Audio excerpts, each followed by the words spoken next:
Have you seen the headlines? Apparently, Donald Trump says he's convinced Coca-Cola to stop using high fructose corn syrup and return to using real cane sugar.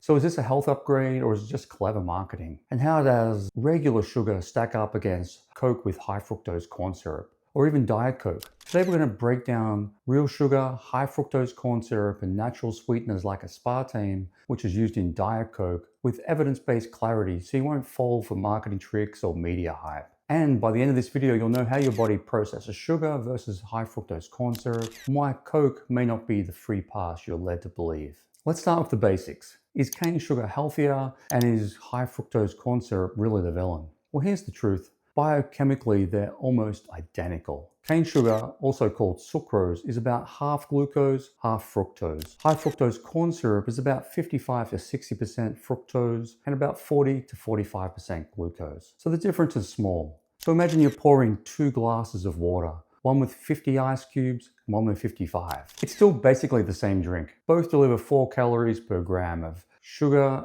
and both spike your blood sugar, and both can lead to overconsumption, weight gain, insulin resistance when consumed in large amounts. Yes, there is studies showing that high fructose corn syrup might be more problematic because of that extra fructose. But in practical terms, cane sugar isn't much healthier, as you're still getting too much fructose and sugar in general. And if you're thinking that fructose comes from fruit and must be healthier, in the format that it comes from in fruit, it's metabolized slowly because of the extra fiber, and it also has extra nutrients as well. One apple contains about 9 grams of fructose, but 1 can of Coke contains about 20 grams. And it's this high amount of fructose that's more damaging to the liver and has been shown to cause insulin resistance. So consumed in excess, both sugar and high fructose corn syrup can lead to weight gain, fatty liver, insulin resistance, and other health issues. So drinking a Coke made with cane sugar isn't really a healthy option.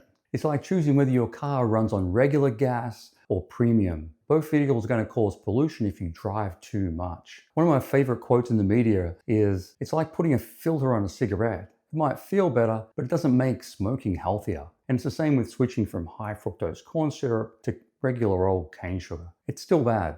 Is high fructose corn syrup really more dangerous? Well, this is what the science says. It's cheap and it's used in lots of processed foods, and that's why it's easy to overconsume. And there's some studies showing that high intakes, especially versions with the extra fructose, may drive more inflammation and metabolic issues like insulin resistance, more so than just having sugar. But at typical doses, like low dose, the risk is almost the same. So it's not so much if you're having the high fructose corn syrup, it's how much you're having. High fructose corn syrup is everywhere and it makes overconsumption easily. It's like filling your pantry with candy instead of just having it occasionally. And if you come across a product saying naturally sweetened, check the label. Most of the time it means cane sugar, honey, or fruit juice concentrate. And these are basically all forms of sugar.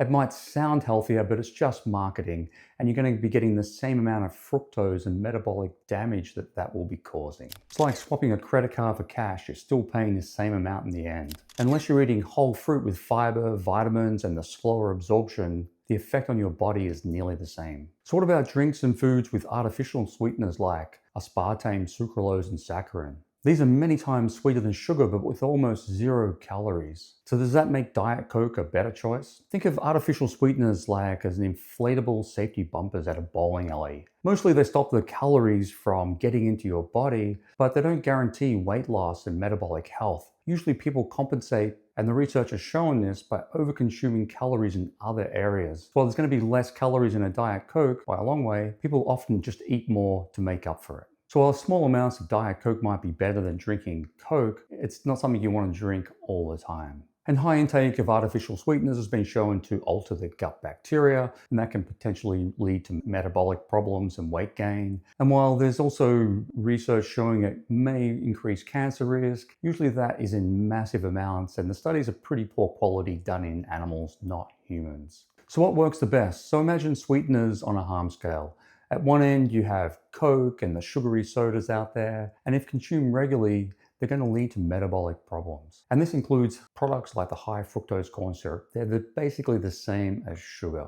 Next, you got the diet soda. This may be a little bit better if you're switching from high sugar or high fructose corn syrup to diet soda, but it shouldn't be a daily habit. And the best is having fresh water, fresh fruit, which comes with the fiber and the nutrients. Fruit juices are basically up in the same scale as Coke. It's the same amount of fructose per glass. This doesn't mean you should never have a can of Coke or a Diet Coke or a sweet treat. They're basically treats, not daily things, and especially if you're metabolically healthy, having something once a week or once a month is no problem at all. Just don't let the natural or real sugar labels fool you. And don't believe the hype. Switching from high fructose corn syrup to cane sugar is not going to be healthier. It's not about the type, it's about the total consumption that you take in each day. So marketing wants to sell us natural or real or artificial free, but your body only cares about the biochemistry and the dose. Choose sweets and sweeteners sparingly and eat real food. And if you want to take a deeper dive into real sugar versus artificial sweeteners, including some of the better ones like stevia, allulose, xylitol, watch this video next, and that goes into that in more detail.